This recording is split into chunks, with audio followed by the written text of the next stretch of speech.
Oh, It's like you mean the lens, not the space you have to move in. yeah. I mean, also that, Well, but that's also that's yeah. Flip off to the sky and just CNN birds.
This is a great thing.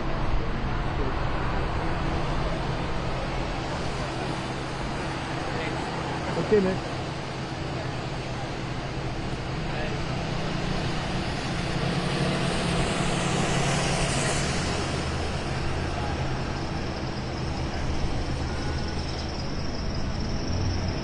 Yeah, I think he's good.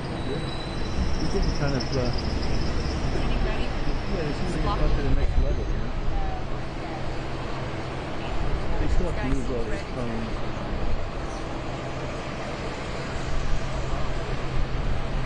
So you didn't see it because you were over there yesterday. See the vehicle at the traffic light way down there on the hill? Oh, yeah. The flashing light to the Oh, left? that will come back, He'll come out. He comes out, yeah. The next block. Yeah. All right, so we'll know. That's the bigger. That's the last one. Then there's another car.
getting a kick out of this movie. It's got the pain in some of it. He's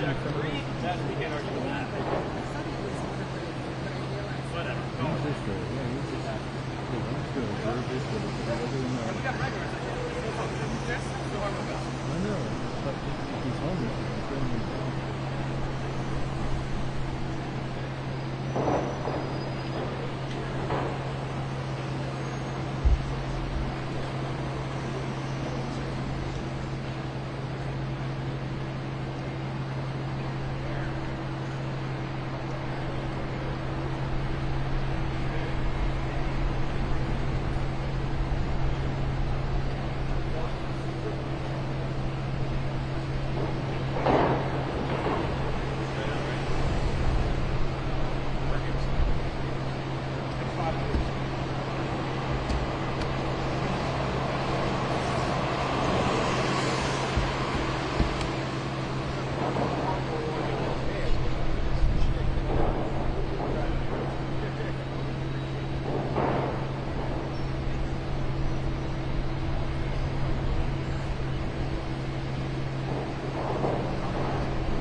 tape over there.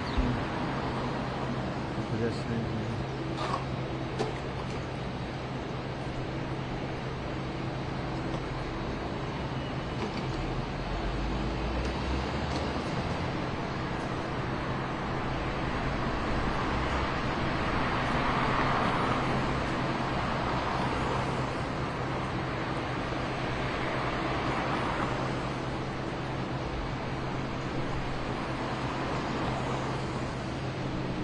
Oh, I see something coming way down there. Way, way down. Oh, I see a flashing light. Yeah, yeah, and the top shutting down. X5, please. X5, please.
street because these guys are not letting anybody else in. Take this guy yesterday.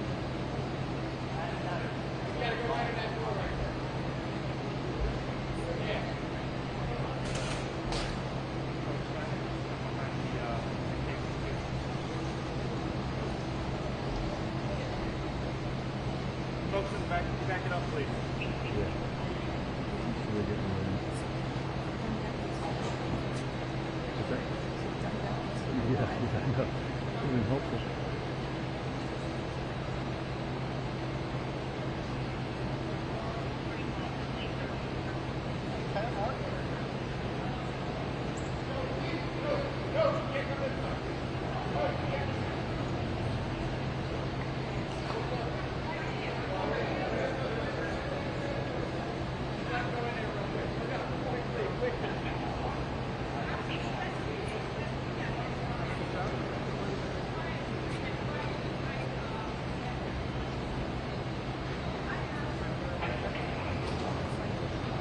Maybe that's them. Yeah. Heads up.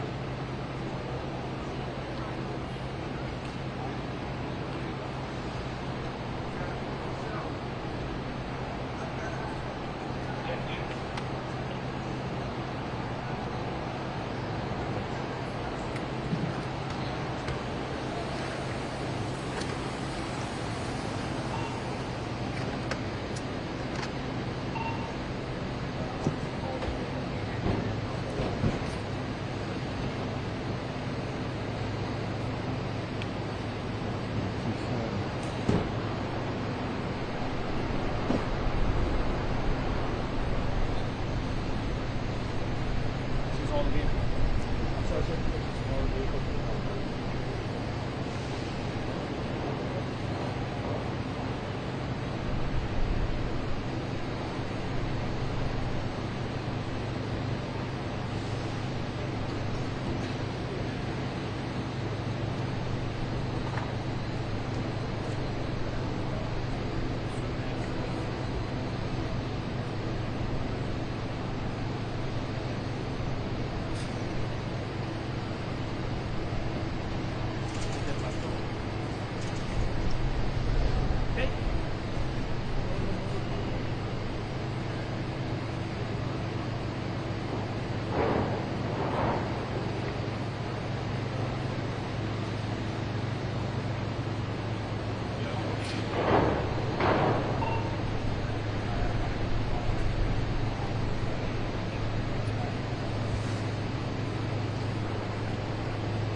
Heads up.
Switch up.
you? Should be okay.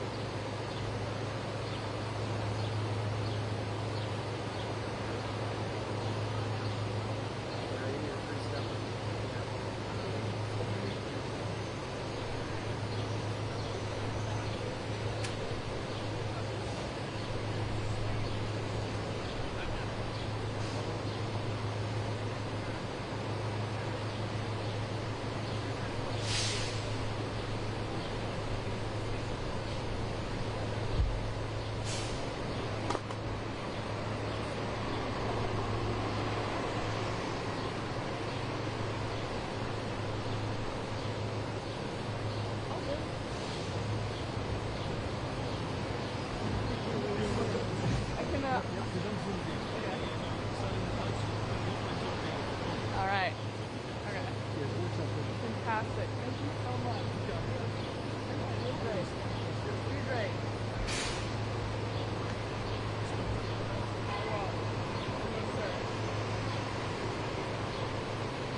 and gender-affirming care, ban the VA from flying the LGBTQ plus pride flag at its facilities, and prohibit any discriminatory action from being taken against someone whose religious or whose moral beliefs are that marriage should be recognized as a union between one man and one woman. This veto threat shows that our president cares more about liberal policies than he does about honoring the promise that we have made our veterans. I hope and I believe that all members should support this legislation and that the House will stand with our veterans who have sacrificed to serve and protect this great nation we call home. And with that, I would like to recognize my colleague from the great state of Arizona, Juan Ciscomani.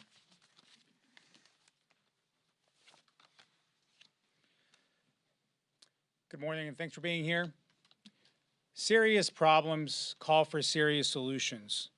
And the current border crisis is at the worst point we've ever seen any kind of border crisis in our country.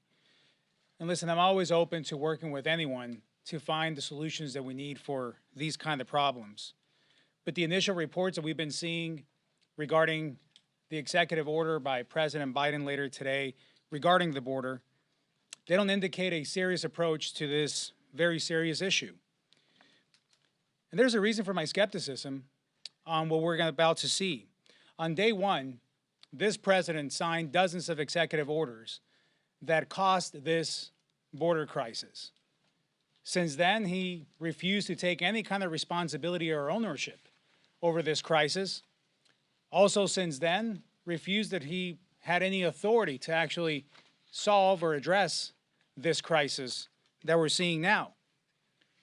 So after doing that, and he's about to sign one executive order, my expectation of what this was actually do is pretty low. What we see today, and just a little bit from this president, if it's in line with anything else that we've seen up to this point, that is the reason of my skepticism of what's actually going to be in it and how serious this is going to be to solve the issue. If it's in line with the way he's acted before, it's going to be too little too late, and probably not enough, and not enough seriousness to actually address this issue. What we do know about this potential executive order regarding a 2,500-person limit, that's a problem.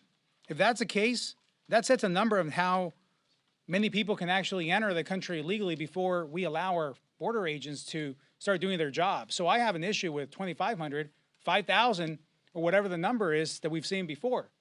If that number can be 2,500, why not make it 0 to allow people to break the laws of this country before entering and then actually allow our agents to do their job? My district, border agents, my border community, they demand serious answers for this serious problem. And it's time for us to have some meaningful solutions on this and to find and see meaningful leadership from this White House. So this is my message. Let's get serious about this issue now. We have no time to waste. We have to do it right now. Thank you. And with that, I would like to yield to my friend, Majority Whip Tom Emmer. Thank you, Juan. Last week, Democrats pulled off the biggest sham in U.S. history. It's no secret that their case against President Trump has been a witch hunt from the beginning. From a conflicted judge who has donated to anti-Trump causes to the lead prosecutor, Alvin Bragg, who campaigned on going after President Trump, to the ridiculous charges to Matthew Colangelo, a senior Biden DOJ official, leaving his position in the administration to join Bragg's team, to the prosecution's star witness, who my colleague, our conference chair, referenced, Michael Cohen, a real criminal, admitting to multiple crimes on the stand. All of the evidence in this case points to one simple fact. This was never about what President Trump did or didn't do. It's about who he is. He's the leading Republican candidate for president. And the Democrats have made it clear that they will stop at nothing, even if it means weaponizing our justice system and trampling on the rule of law to try and prevent him from getting to the White House again. The good news is the American people are not fools. They see this for the sham that it is, and they will issue the ultimate verdict this November. Until then, House Republicans will continue to do our part to give Americans the transparency and accountability they deserve on the shady cast of characters who are hell-bent on attacking President Trump. Last month, I wrote to Attorney General Merrick Garland demanding that this corrupt Department of Justice take immediate action to indict Cohen for repeatedly lying under oath to Congress and answer to our congressional committees on their documents requests to Colangelo. Chairman Jordan has called on Bragg and Colangelo to testify before our Select Committee on the Weaponization of the federal government next week. Speaker Johnson has also said we're going to look at Special Counsel Jack Smith, who we believe has been abusing his authority as well. Bottom line, the Democrats' corrupt weaponization of our justice system must be stopped. And we're going to do everything in our power to hold them accountable. And with that, I turn it over to our leader, Steve Scalise. Thank you, Whip. Last week was a sad time for anybody in America who believes in the basic tenet that justice is blind, that everybody in America is going to get equal treatment regardless of who they are. We saw from the very beginning of this trial that Alvin Bragg did not want to just target somebody based on criminal wrongdoing. He wanted to target somebody based on who they were. That's how he actually campaigned. Talk about somebody beginning their campaign with a bias, saying he was going to go after people, to use the weight of government to target his political opponents. Now, we know that happens in third world countries. That cannot be the norm in the United States of America. And I think that's what disgusted so many people, Republican, Democrat, Independent, that disagreed with not only the verdict, but the fact that the case should have never been brought to trial. And so when you see this weaponization of government against political opponents, starting at the top with Joe Biden, allowing his agencies to go after political opponents, encouraging Democrat DAs, conflicted judges. We've heard all the stories, the reports, a judge that donated to the campaign of Joe Biden. Talk about a conflict of interest, whose own daughter was making millions of dollars off of the trial. And yet here we are. This cannot be the new norm for the United States of America. And as Donald Trump said, you know, he's going to fight this thing not only for himself, but for every American who could be the next person that they go after. And so this Republican majority is going to continue to go and look into the weaponization of government. We have committees obviously aggressively pursuing that, continuing to get transparency, bringing in witnesses, but we also are bringing legislation. You're going to see in the appropriations process us look at the funding of some of these agencies. You're going to also see policies that are going to be coming forward to address the abuses of power that we've seen. And so this is going to be something that continues. I know my colleague Juan Ciscomani talked about the open southern border, and we've all been talking about the perils of Joe Biden's policies, as today he tries to throw out another fig leaf to try to distract people from the failures of his own policies. I think most people in America now know Joe Biden, with a pen, could fix the problems that he created, and he chooses not to. He doesn't want to fix the problem. In fact, he actively opposed the bill that we passed through this House, H.R. 2, that would have actually secured America's border. He wants it to be open. But you just saw a couple of days ago yet another glaring example of the failures of the Biden open border policy. And that's when 2 more New York Police Department officers were shot by someone here in this country illegally. How many times is Joe Biden going to allow this kind of criminal activity in the United States by people here illegally that he's let in the door to injure cops, to kill people like Laken Riley, before he actually works with Republicans to do something about it? Because ultimately the voters will have a say on November 5th in all of these issues. But if you look at the bill we brought forward just a few weeks ago, imagine this. We had a bill on the House floor that said any illegal who assaults a police officer in the United States of America is immediately deported. Do you know that almost 70% of Democrats voted against that bill? And then just a few days ago, 2 NYPD cops are shot by someone here illegally. And they don't want that illegal criminal to be deported. It's unbelievable how far left their party has gone. It's unrecognizable to most people in America. But again, that's what's at stake on November 5th. And then you turn to what we're doing this week, standing up for our military veterans, bringing bills, as we heard from, that are going to be really important to make sure that our veterans have the tools and resources they need when they come home after defending our freedoms, so that they're properly taken care of with the Milcon VA bill, and then, of course, the ICC bill, the rogue radical actions of the International Criminal Court going after Prime Minister Netanyahu with no justification. We're going to be pushing back on that. Initially, the White House was supporting that effort, and now they've walked away because their radical left in their own party does not any longer support the Jewish state of Israel. Well, we surely do, and we're going to be standing up for Israel and against radical actions like the ICC this week as well. With that, the leader of our party, the Speaker of the House, Mike Johnson. Thank you, Mr. Leader. Thank you all for being here. Something is happening in the country right now, and I've been traveling extensively around the country. I was out this past week in the Rust Belt, and I was in states like Ohio and Michigan and Wisconsin and Illinois. And when the verdict came down against President Trump, there was something palpable that happened around the country. And I don't know if you sensed it where you were and among the groups where you were over the last week, but people realized that we have reached a new low. And when you have activist prosecutors and the Democratic Party, who are so desperate because of the presidential campaign and the way it's going, they understand that Donald Trump, all the polling shows, is crushing Joe Biden. They're in panic mode on the Democratic side, and they are so desperate to stop Donald Trump. He's winning in the swing states. He's winning among the people. He's winning among new demographics that have never voted Republican before. They see this happening, and they're so desperate to stop him that they are willing to use the judicial system to do so.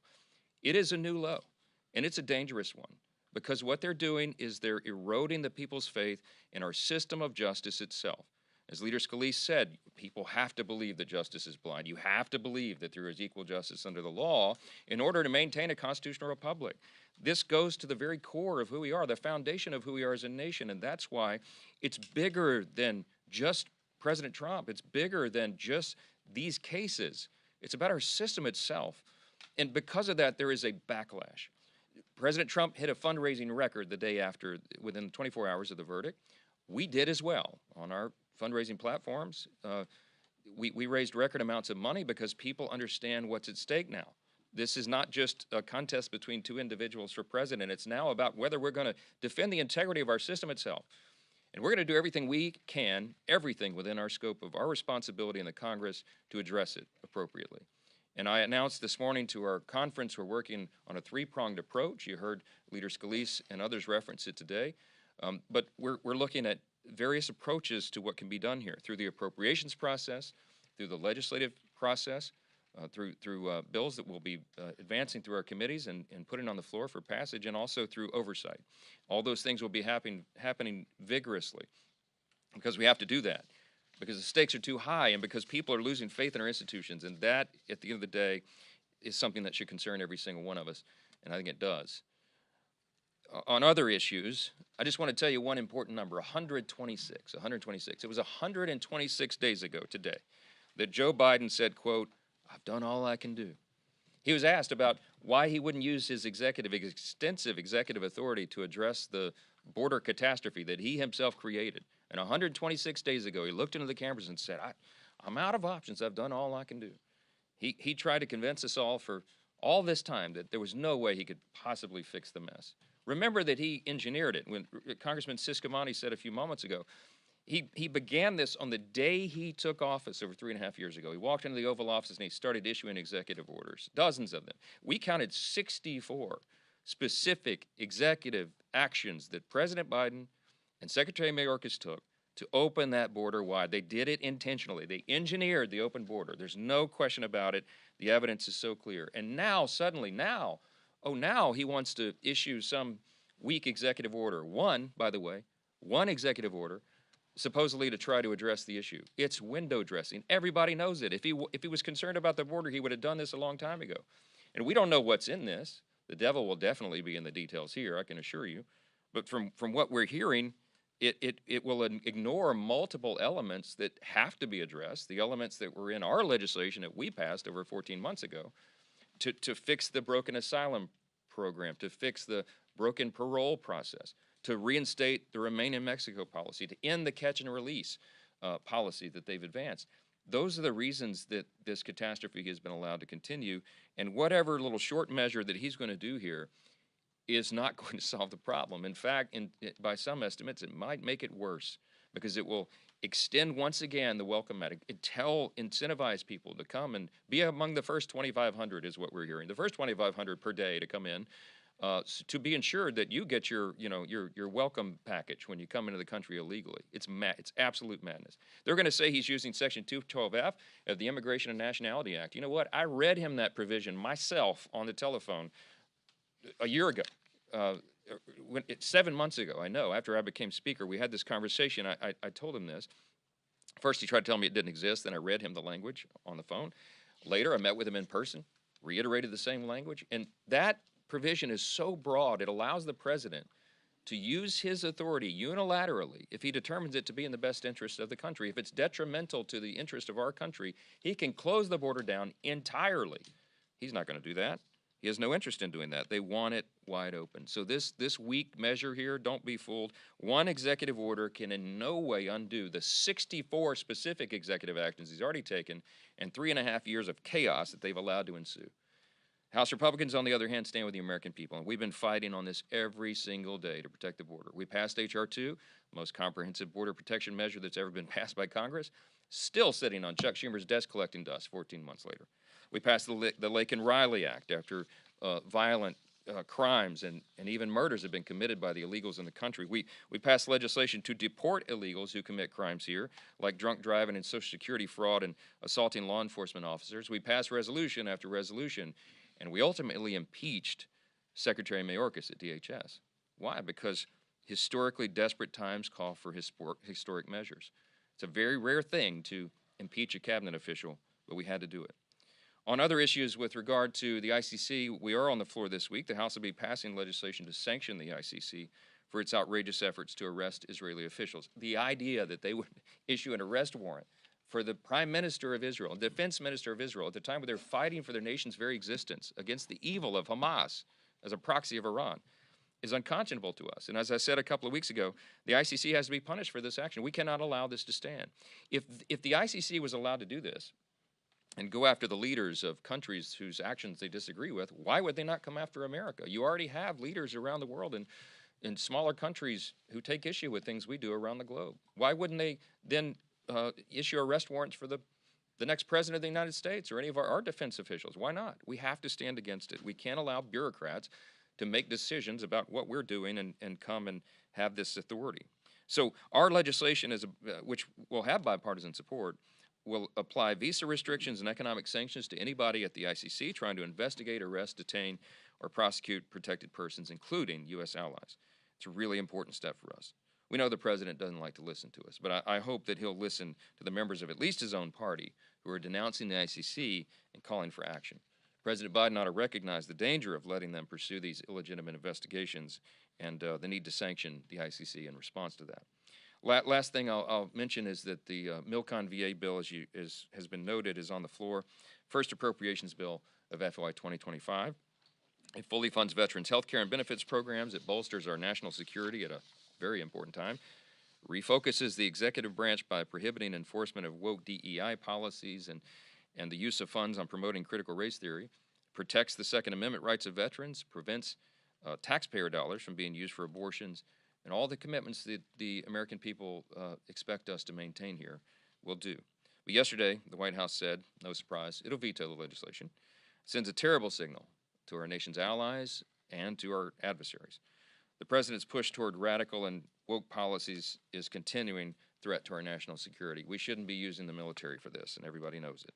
His agenda is changing the focus of the military. It is undermining our readiness, and it's rejecting the promises made to our veterans. We need the president to reverse course on this because we've got to prioritize America's strength and safety. It may never have been important. It certainly hasn't been more important to do that in any previous time in our lifetime. And this is the stakes couldn't be higher. With that, I'll take a few questions. Front row.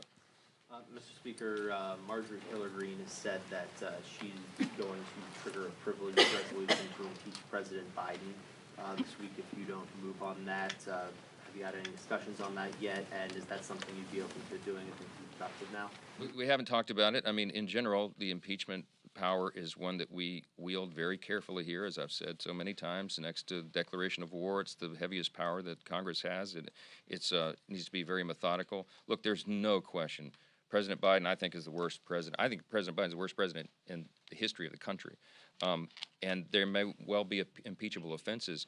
There's an investigation process that's gone about that has been looked at of our committees of jurisdiction, and the process continues. So I'm not making any commitment on that this morning. We have to let the constitutional process and our constitutional responsibility play out. So, yes. Mr. Speaker, thank you. When talking about President Biden's EO that we expect to roll out, two questions on that.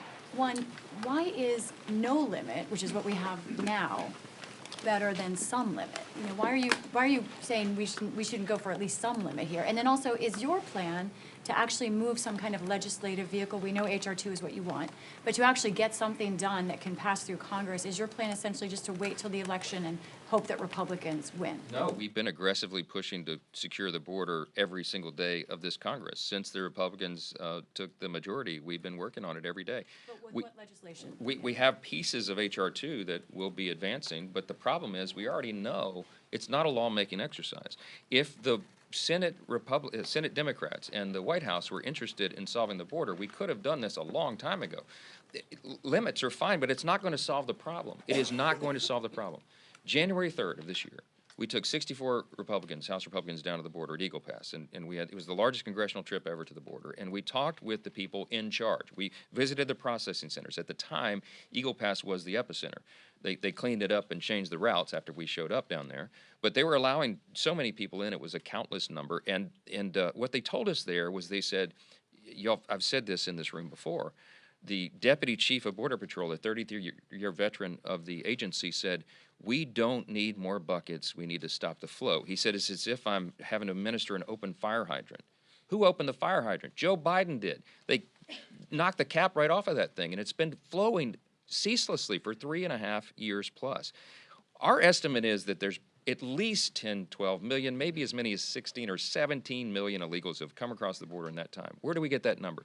The DHS numbers, the official numbers are over 10 million now, and they count over 3 million, I think, known gotaways, but we don't know how many people came in totally undetected, because we know there are wide sections of the border that are not adequately protected. At Eagle Pass, they told us 60 to 70% of the people who came through there were single adult males between the ages of 18 and 45 of military capability. These are not huddled masses of families seeking refuge and asylum. These are people coming in probably to do us harm. It doesn't take a big stretch of the imagination to do it. Look, Joe Biden knows all this. He knows it. If he would just reinstate Remain in Mexico, that would reduce the flow by 70%. He will not even consider it. He will not even consider it. Mexico just got a new president elected. Now would be a great time to reestablish some boundaries here to do this. Joe Biden won't even consider it. Why? Because they actually want the border open, and that's why we're so frustrated about it. Yes, sir. Speaker Johnson, I haven't seen anything about any Republicans planning on boycotting Netanyahu's address when it happens. Do you think that Senator Schumer, Congressman Jeffries are going to encourage Democrats to attend, and what do you make of the number of Democrats who are potentially going to boycott it when it happens? I was on a Sunday show, Fox News Sunday this weekend, and they played a tape of Bernie Sanders, Senator Bernie Sanders, who said terrible things about Prime Minister Netanyahu and said that he would boycott the address. So be it. I made the point. Bernie Sanders has taken the side. He was parroting the talking points of Hamas and the Ayatollah in Iran. This is a time to choose a side. If Bernie Sanders wants to side with the terrorists, that's so be it. And if other Democrats want to do that, it's on them. But I'm telling you, I pray and hope and expect that most of the members of the House of both parties and the Senate will join us for this historic address. It's really important for us to hear directly from the Prime Minister of Israel at this pivotal moment in history. We need to hear his take and his account of what's happening there, and I think it'll be a very important thing. We need to show bipartisan support for our closest ally in the Middle East for all the obvious reasons. It's the only stable democracy there. And we've got to allow them to prosecute this war so that peace can be brokered back in the region. And I think it's really important for everybody to come. And even if you have misgivings about it, come and listen. I mean, this is a really important moment for the Congress. And I was told that, I was reminded that it will be an historic address for Prime Minister Netanyahu. He'll be the first foreign head of state to address the Congress 4 times. The record is a tie right now between he and I think Winston Churchill, maybe one other. But you know, this is a historic moment, a historic event, and I think and I hope that it will be bipartisan in the approach. I certainly do. No Republicans skipping it? No Republicans will skip it. I guarantee you that. Certainly not intentionally, barring some health event or something. Scott. Mr. Speaker, thank you, Mr. Speaker. As you know, Hunter Biden, the president's only surviving son, is being criminally prosecuted right now in a Delaware court. Given that, do you think that that's proof that there is not a double standard, as you say, in the criminal justice system? No, I don't think one case proves that at all. We have rogue prosecutors around the country that have drugged President Trump through this process because of who he is. Everybody knows if it wasn't him, the charges in Manhattan would never have been brought, and they would not be dragging this out as they are and seeking potentially prison term and all of that. Everybody acknowledges that. Legal experts on both sides of the aisle acknowledge that. Nor would these other cases have been brought. The classified documents case. I mean, still, no one's gone after President Biden for his abuses with classified documents, which was more and more locations and all the rest. Look, it doesn't matter what they do to orchestrate or try to put window dressing on this. The American people can see right through it. The American people are intelligent, and they understand intuitively what's happening here, and they see a two-tiered system, and they see that President Trump is being targeted for who he is, because he is soon to be the official nominee of one of the 2 main parties in the country. He's the opponent of the president, and so the president and his Department of Justice have, you know, participated in this, given it a pat on the back, and endorsed all of this stuff that's happening against him. And Democrats cheered when the verdict came down. I mean, it's just blatantly on display for everybody. So I think that's what's frustrating the American people. I think they've had enough of it, and I think there's going to be a reckoning on November 5th about this. As President Trump rightfully said, the main verdict that matters is the one that the people render in the election, and that can't get here soon enough. Thank you all for the time this morning. Thank you, sir.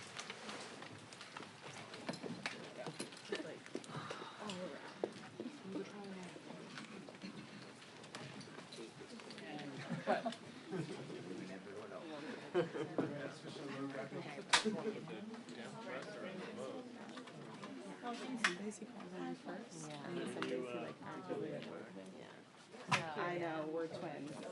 We should have just sat next to each other to like blind everybody else.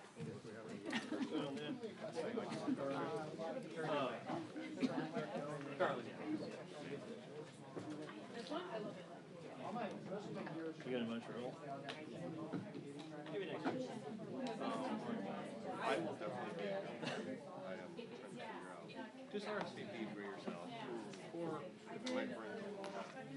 yeah, you okay, that's fine. Just RSVP trying to buy. Trying to order for us. Be close to 100%.